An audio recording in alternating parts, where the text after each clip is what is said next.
மாண்புமிகு பேரவைத் தலைவர் அவர்களும் மாண்புமிகு முதலமைச்சர் அவர்களும் இன்னைக்கு எதிர்க்கட்சி தலைவராக இருக்கிற நானும் ஒரே காலேஜ்ல படிச்ச ஓல்டு ஸ்டூடெண்ட்.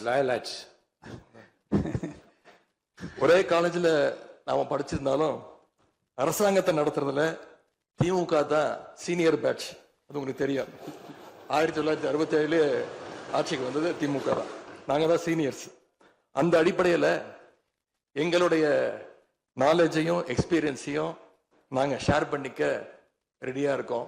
அதை ஏத்துக்க நீங்களும் தயாராக இருங்க.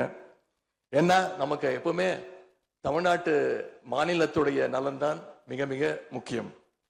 மாண்புமிகு பேரவைத் தலைவர் அவர்களே, நீங்க போட்டியின்றி தேர்வாகியிருக்கீங்க. மாண்புமிகு முதலமைச்சரும் எதிர்க்கட்சி தலைவரான நானும் உங்களை அவை முன்னவரும் இந்த இருக்கையில உட்கார வச்சிருக்கிறோம், அமர வச்சிருக்கிறோம். இன்னைக்கு உங்க கையை பிடிச்சி அழைச்சிட்டு வந்து உட்கார வச்சிருக்கிறோம். இனி எங்க ரெண்டு தரப்பையும் நீங்க தான் கையை பிடிச்சி அரவணைச்சு கோவம் இல்லாம கோவப்படாம, நீங்க கோவப்பட மாட்டீங்கன்னு தெரியும். உங்களை கோவப்படுத்துற மாதிரி எந்த செயலையும் நாங்க செய்ய மாட்டோம். சட்டமன்ற ஜனநாயகத்துல ஆளுங்கட்சி காதுகளாகவும் எதிர்கட்சி குரலாகவும் இருக்க வேண்டும். அதுலதான் இந்த அவையுடைய பெருமை நிச்சயம் அடங்கி இருக்கு.